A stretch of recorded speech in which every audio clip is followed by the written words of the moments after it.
Bonjour à tous, bonjour à toutes. Merci de votre présence. Donc, on va vous présenter les grandes tendances de l'évolution du secteur du logement social. L'équipe de la direction de la maîtrise d'ouvrage et des politiques patrimoniales que vous voyez affichées, alors ils ne sont pas tous là, mais presque. Donc, ça fait la 4e année qu'on vous présente les tendances du pavillon. Une courte séance d'une 30aine de minutes qui nous permettent d'aborder 6 à 7 thématiques qu'on considère au sein de l'USH et au sein de la direction de la maîtrise d'ouvrage comme impactantes et importantes pour votre activité, soit dès aujourd'hui, soit dans un avenir à court ou moyen terme. Cette année, on est accompagné de la direction des politiques urbaines et sociales en la présence d'Anne Jovert qui va nous présenter deux sujets, enfin un sujet aujourd'hui et un sujet demain matin dédié aux politiques urbaines et sociales et particulièrement à l'ANRU. On va aborder de nombreux sujets, des sujets que vous connaissez, que vous vivez au quotidien, avec un focus important sur l'adaptation au changement climatique, qui est probablement l'évolution de votre métier qui va être la plus impactante dans les années qui viennent. Mais on va reparler décarbonation énergie, on va parler copropriété, on va reparler aussi ANRU. Et donc, une dernière séance, si vous ne pouvez pas rester à la totalité, une dernière séance demain matin à 9 h. Et Alexandre, je te passe la parole sur l'adaptation.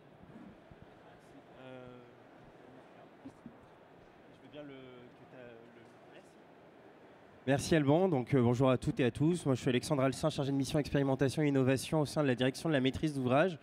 Donc je vais revenir sur l'adaptation au changement climatique. Donc quand on parle de changement climatique, on pense souvent aux émissions de gaz à effet de serre et aux enjeux liés aux économies d'énergie.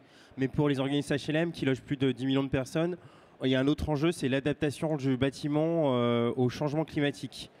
Parce que tous les événements qu'on a actuellement, les inondations, les canicules, le retrait, gonflement des argiles, ce ne sont plus des aléas exceptionnels malheureusement, et ce sont des phénomènes récurrents et durables et qui vont malheureusement devenir de plus en plus intenses et de plus en plus fréquents. Donc au-delà de la performance énergétique, va devoir, nous, côté organisme HLM, faire en sorte d'avoir des patrimoines de plus en plus résilients, et être en mesure de concevoir et de rénover et de gérer ces bâtiments pour répondre à ces attentes. Donc il y a un enjeu, c'est que l'Europe a mis en place une taxonomie verte et celle-ci inclut l'adaptation au changement climatique. Donc concrètement, pour qu'une opération soit alignée à cet enjeu, il va falloir être en mesure qu'elle soit en mesure d'identifier les risques climatiques qui vont la concerner et être capable d'établir un plan d'action. Donc de ce côté-là, nous, l'Union sociale pour l'habitat, en lien avec la Banque des territoires, on a publié plutôt un rapport détaillé qui revient sur les impacts de la taxonomie européenne sur le parc de logements, sur les opérations en fait HLM. Et dès octobre 2025, toujours du côté de la Banque des territoires, elle va demander systématiquement à ce qu'on prenne en compte pour toute demande de prêt ces enjeux en fait, ces informations. Que ce soit en construction neuve ou en rénovation. Pour l'instant, ça n'a pas d'incidence sur le financement, mais à terme, il se pourrait que ça en ait, donc c'est des choses à prendre en compte.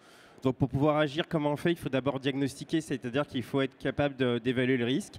Et dans ce cadre-là, vous avez la plateforme PrioRéno Logement Social qui a été développée par la Banque des Territoires, qui met gratuitement à disposition pour l'ensemble des organismes en fait, une évaluation de l'exposition du parc social à 10 aléas climatiques. Donc c'est une projection à hauteur 2030, 2050 et 2100. Donc ce travail, on va le compléter à moyen terme, nous en lien toujours avec la Banque des Territoires, pour élaborer un cadre méthodologique commun pour les organismes HLM. L'idée, c'est d'évaluer la vulnérabilité des bâtiments et des risques associés au changement climatique. Donc les méthodes, elles seront intégrées à PrioRéno, et avec cette étude, on souhaite aussi développer un cadre commun, un langage commun avec justement les assureurs et les financeurs. Ensuite, après avoir identifié les risques, il faut être en mesure d'agir. Ça, on le fait déjà aujourd'hui. Il y a beaucoup de bailleurs sociaux qui ont des actions simples, des solutions simples qu'on voit parfois, qu'on peut retrouver dans le Lab Habitat de l'Union sociale pour l'habitat. Par exemple, on peut protéger des façades avec des brise-soleil, on peut végétaliser les cours d'eau, végétaliser les cours, désimperméabiliser également. Donc ça, c'est des premières actions, mais pour les interventions lourdes, comme le risque gonflement des argiles, c'est plus compliqué et on a des projets de recherche sur ces thématiques. On a notamment Safe RGA qui va explorer des solutions de prévention de sol argileux. On a notamment aussi Renoptine qui travaille sur la question de la surchauffe estivale.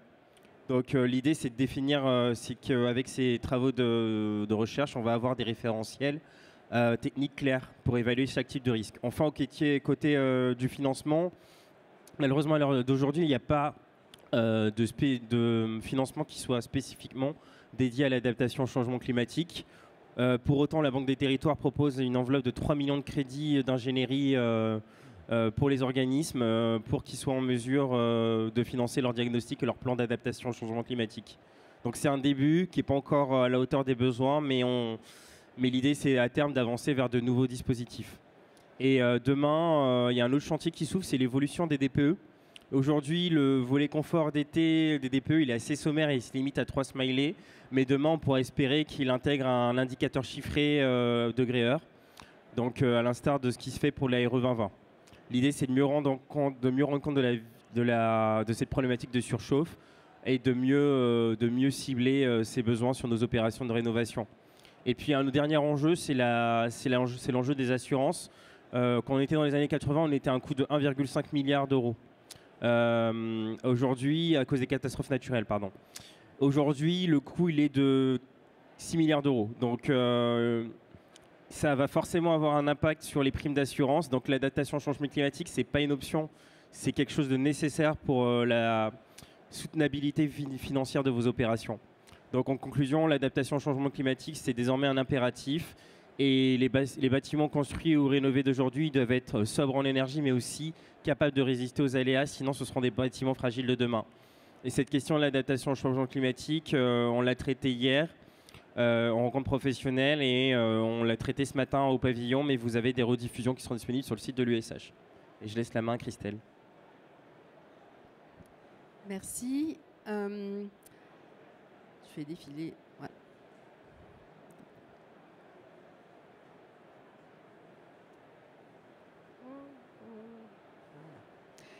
Je vais vous parler de copropriété, et plus exactement de copropriété mixte, parce que, vous le savez, depuis plusieurs années, les organismes HLM sont de plus en plus impactés par la copropriété. Il faut savoir qu'environ 15% du parc locatif social est géré en copropriété. Alors ça reste une moyenne nationale, mais il faut savoir que chez certains bailleurs, cette part de locatif social géré en copropriété peut parfois atteindre 40%, voire 50% du total.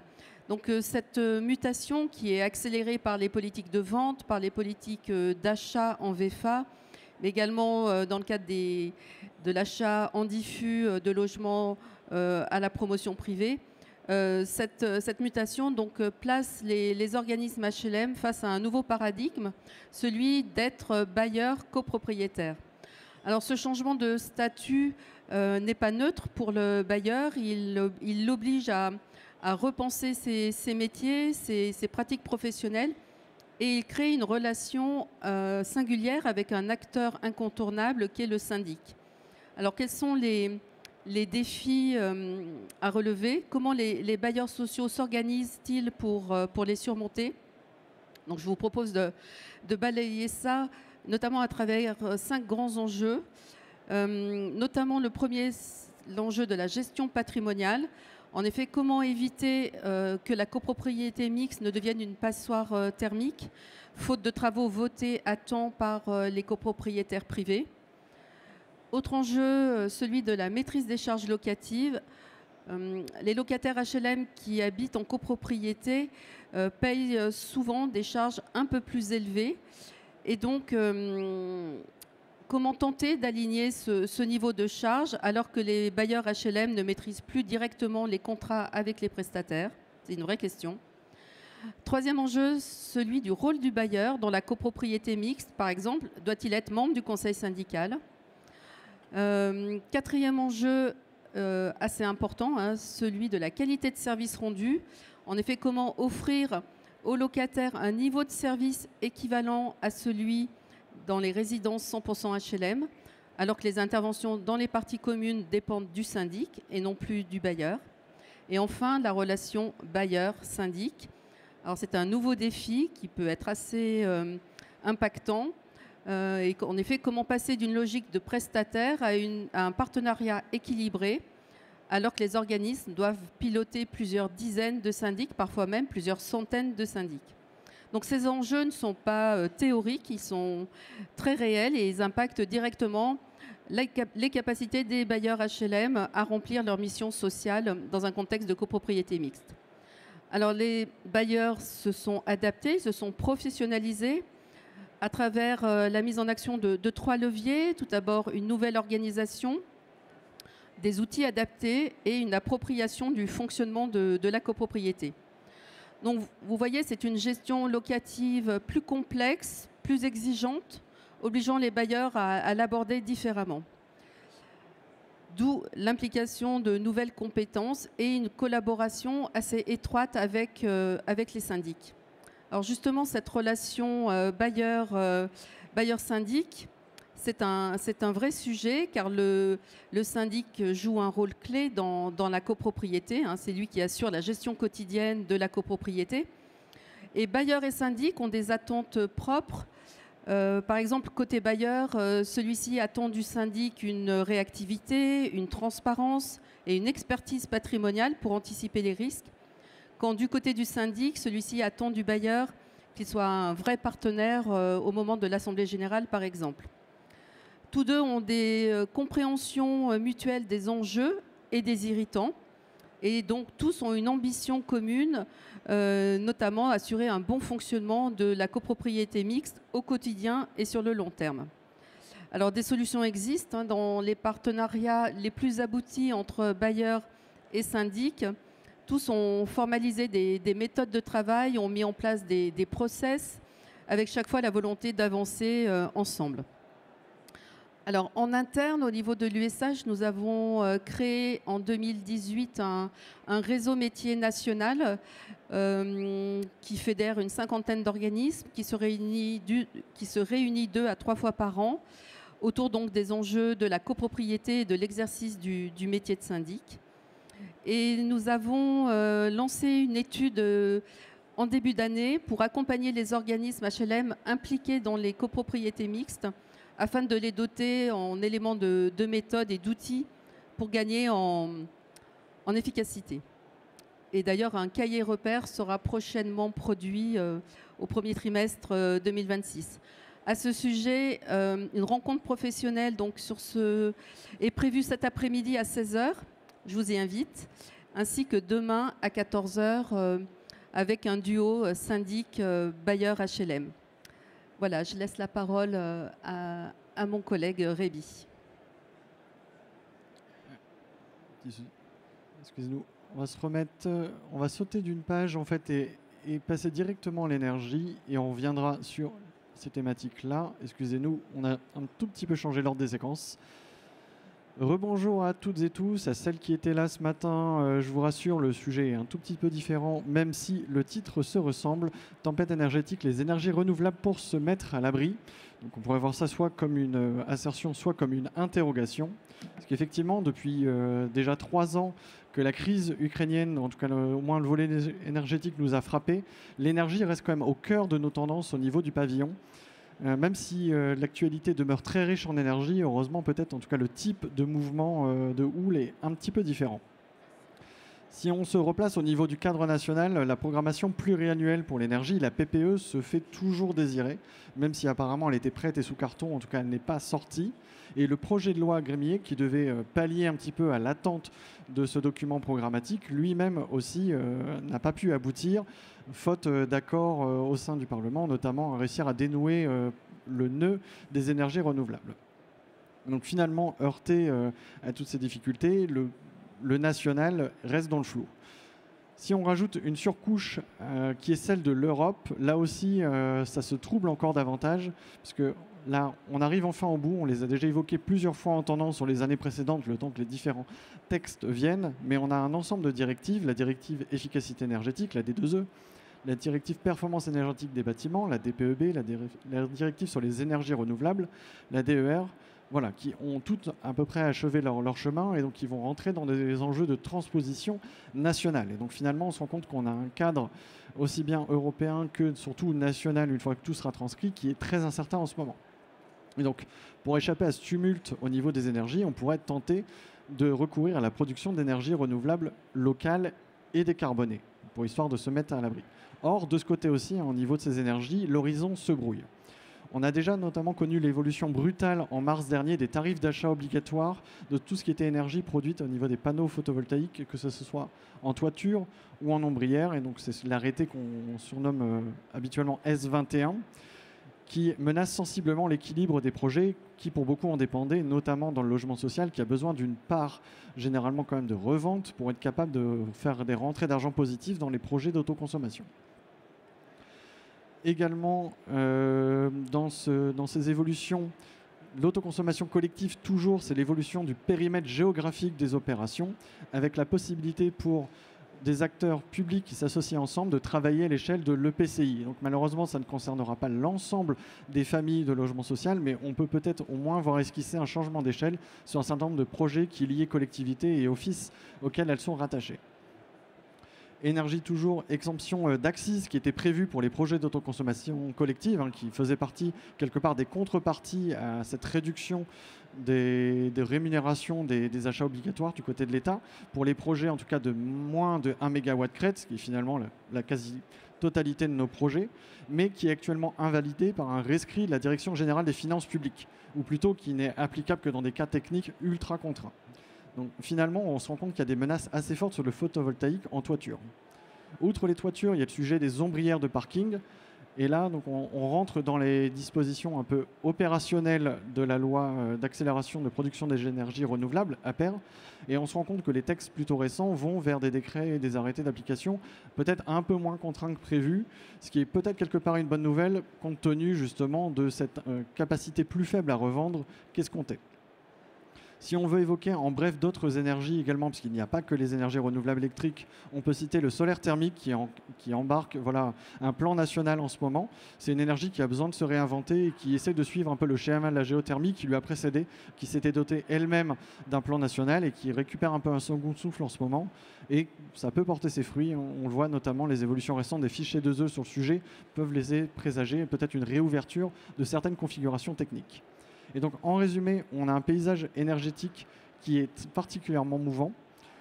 Et l'idée de s'affranchir de ces incertitudes via l'énergie renouvelable est particulièrement tentante, mais elles-mêmes sont un petit peu menacées en ce moment. Et donc, si les premiers signaux qu'on a évoqués autour du photovoltaïque sont un petit peu, quand même, un peu en tout cas inquiétants, il y a quand même d'autres perspectives intéressantes sur d'autres formes d'énergie renouvelable qui, on l'espère, vont pouvoir récupérer un second souffle et un écho dans le paysage social. On a évoqué notamment la géothermie. Je vais passer la parole aussi, on va encore perturber un tout petit peu l'ordre à ma collègue à mes côtés, Anne, et on basculera enfin sur Véronique.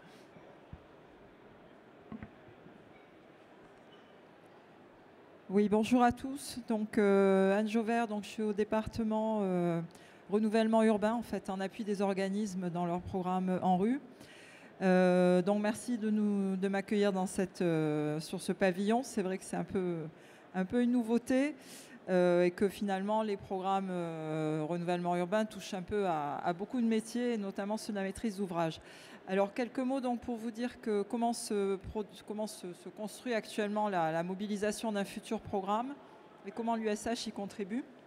Donc fin 2023, le NPNRU était en plein boom opérationnel puisque la fin du programme approche. Et par ailleurs, on était dans un moment charnière où on faisait le bilan en fait, des 20 ans de renouvellement urbain et des 20 ans de l'ANRU. Une mission a été confiée à 3 personnalités, Jean-Martin Delorme, Anne-Claire Mialot et Cédric Van Stevendel, afin de définir en fait quelle serait la politique publique d'un futur programme de renouvellement urbain. Alors l'USH, pour le coup, a exprimé très rapidement son souhait de pouvoir participer à cette démarche, sachant que les OLS sont des acteurs clés en fait, de la réussite des programmes de renouvellement urbain. Pour rappel, 65% des investissements en fait, sont réalisés par les organismes HLM dans ces programmes.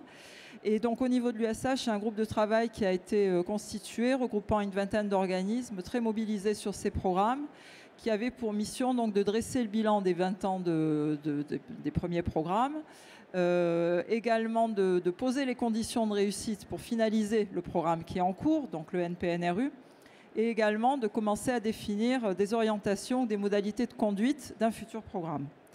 Ces réflexions, elles ont donné lieu donc à une première production Quel avenir pour la politique publique de renouvellement urbain, qui a été remise en fait l'année dernière au congrès de Montpellier à Valérie Létard qui venait d'être nommée. Dans cette première brochure, qu'est-ce qu'on y trouve? On y trouve donc le bilan des 20 ans vu du point de vue des organismes, donc qui a été jugé finalement très positif, considérant que les conditions de vie en fait, des habitants avaient été effectivement améliorées au détour de ces programmes.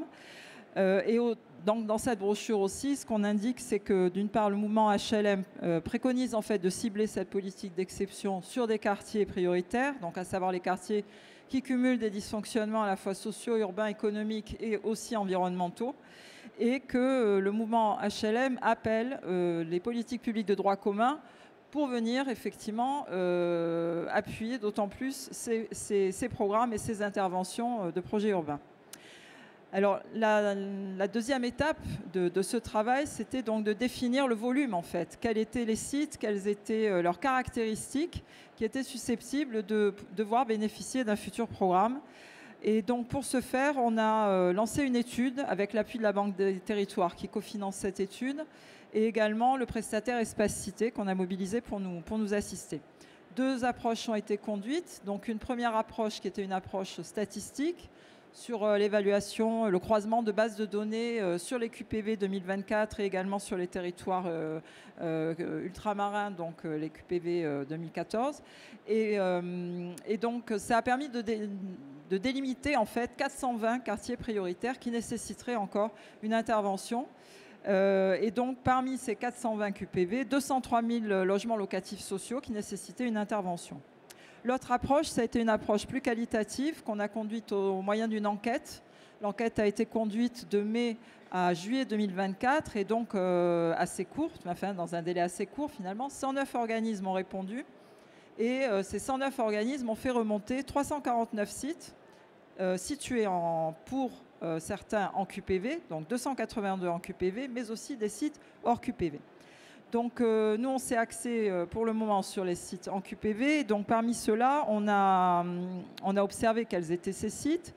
Et donc, il y en a 112 qui ont déjà bénéficié d'un programme et 170 qui, pour le moment, n'ont jamais bénéficié d'un programme. Mais au dire des organismes, l'ensemble de ces sites, qu'ils aient ou pas bénéficié, ont des signes, en fait, de vulnérabilité, de fragilité et dans certains cas présentent des risques de décrochage qui nécessitent d'intervenir de façon urgente.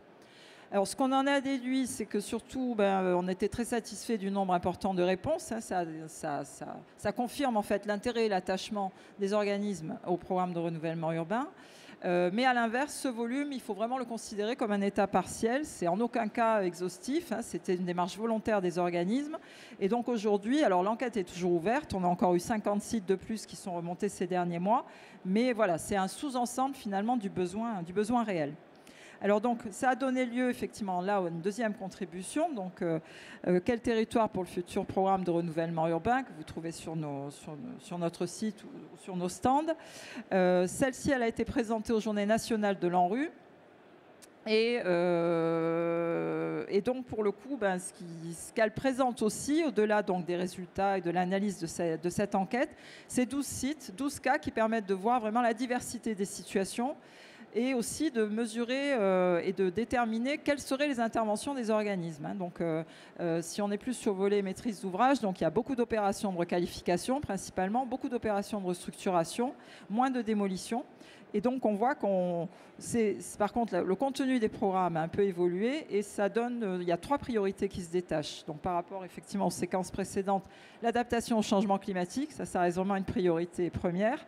L'adaptation de l'offre du parc existant aux besoins actuels. Donc là, on touche plus à des questions d'adaptation de typologie, la production de petits logements au moyen du parc existant.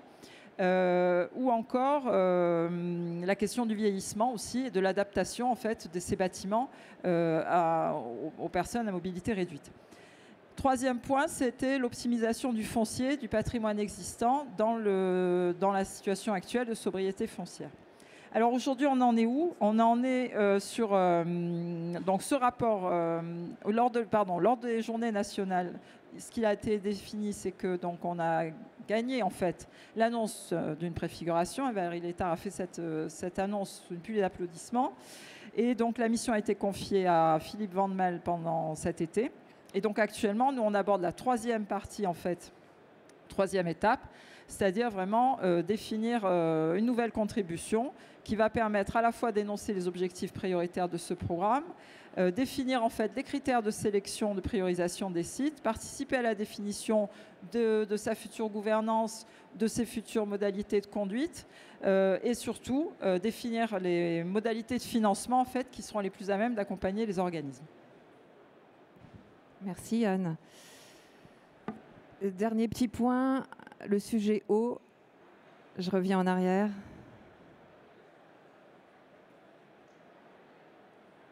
Voilà. Tac. Désolée. Voilà. Alors, sur l'eau, pourquoi on en parle? Parce que l'eau, c'est une ressource à préserver et que l'accès à l'eau potable, finalement, il n'est plus aussi évident. Bon, il le sera de moins en moins à cause du changement climatique. Le débit des fleuves se réduit d'année en année. Les métropoles accueillent de plus en plus d'habitants. Et du coup, il y a certains permis de construire qui ne sont plus attribués si la ressource en eau n'est plus suffisante. Voire certains spécialistes hier qui me disaient l'accès à l'eau potable ne sera plus évident et la douche quotidienne, par exemple, ne sera plus non plus une évidence. Donc ça veut dire pour les bailleurs, plusieurs points. Il faut travailler sur le sujet eau. Vous pouvez aménager autrement. Vous pouvez essayer de faire des actions pour économiser l'eau potable dans les logements, puisque tous les usages ne nécessitent pas de l'eau potable finalement. Et donc avoir recours à des eaux non conventionnelles, donc des eaux, soit les eaux de pluie, soit les eaux grises, pour certains usages domestiques. Aménager autrement, ça vous le faites déjà beaucoup. Et puis on a parlé du challenge eau ce matin, donc je ne vais pas revenir dessus, mais c'est tout ce qui est désimperméabilisation des sols. Et en fait, vous avez souvent des questions là-dessus. Les agences de l'eau ont fait une petite foire aux questions là, de 110 questions-réponses là-dessus, donc on peut vous renvoyer vers eux. Parce que vous avez des questions sur les terres argileuses, le risque de RGA ou des parcelles qui sont trop exiguës, etc. Bon, voilà, il y a pas mal d'éléments de réponse déjà. Deuxième sujet qui est important qu'on a moins abordé, c'est économiser l'eau. Et donc pour réduire l'eau, la consommation dans les logements, il y a déjà la sobriété des comportements, la lutte contre la vétusté des réseaux, mais ça souvent quand on rénove, comme les réseaux ils sont invisibles, ils ne sont pas forcément rénovés et du coup on reste avec des fuites importantes. Et puis c'est aussi piloter la data eau, les données. Et donc pour ça, pour que vous puissiez gérer ça, il faut avoir des données sur la consommation d'eau. Du coup, le comptage de l'eau, c'est quelque chose qui est un enjeu clé pour les bailleurs, pour les locataires aussi, parce qu'ils veulent payer que ce qu'ils consomment. Voilà, la télérelève, elle est mise en place depuis pas mal d'années, donc c'est aussi un gain, ça permet de générer des économies. Nous, on fait une étude là-dessus avec la Banque des Territoires, le CSTB et Cap Fluid Consulting. Il y a deux choses en cours, deux choses qui évoluent. Sur la réglementation, déjà sur le neuf, avec une évolution de la RE 2020, sur un indicateur ICO qui deviendrait réglementaire, donc pour le seuil 2028, et qui tendrait, donc là il y a une concertation en cours, c'est pas encore fait, mais qui tendrait vers un seuil de consommation d'eau à l'intérieur des logements qui serait à ne pas dépasser. Voilà. Et qui serait atteint soit par un premier seuil avec des équipements hydroéconomes, soit un deuxième seuil plus exigeant, où là, on va devoir avoir recours à des eaux non conventionnelles. Et alors là-dessus, deuxième évolution, depuis un nouvel arrêté de juillet 2024, on parle de ICH, des eaux impropres à la consommation humaine, mais qui en fait sont maintenant autorisées par l'ARS pour certains usages domestiques, donc qui sont bien listés, pour les chasses d'eau, pour le lavage extérieur, donc des surfaces et des voitures, pour l'arrosage des potagers, des espaces verts et pour les fontaines. Donc vous voyez, petit à petit, on va à l'intérieur des logements avoir des eaux grises ou des eaux de pluie récupérées pour notamment alimenter les toilettes. Tout ce que vous pouvez faire là-dessus, ça m'intéresse. On fait aussi un petit récapitulatif avec la Banque des Territoires, donc je suis preneuse de vos retours. Voilà, gérer le risque inondation, je ne reviens pas dessus, mais c'est un gros sujet. Et puis toujours faire le lien entre eau et CO2, eau et décarbonation, parce qu'il n'y a pas que l'indicateur carbone, mais il y a aussi l'indicateur eau. Et notamment pour l'ECS, l'eau chaude sanitaire, sur les logements qui sont performants, qui sont bien rénovés ou neufs. Finalement, l'ECS est le premier poste de consommation énergétique dans les logements. Donc voilà, il faut avoir ça en tête. Et tout ça, on le rassemble dans le baromètre qu'on a présenté ce matin. C'est la région Hauts-de-France qui a été lauréate pour le 2025. Mais voilà. Voilà, je crois qu'on a fini. Je vous remercie beaucoup. Et il me semble qu'on va évoquer ensuite l'adaptation au changement climatique, mais sur l'outre-mer.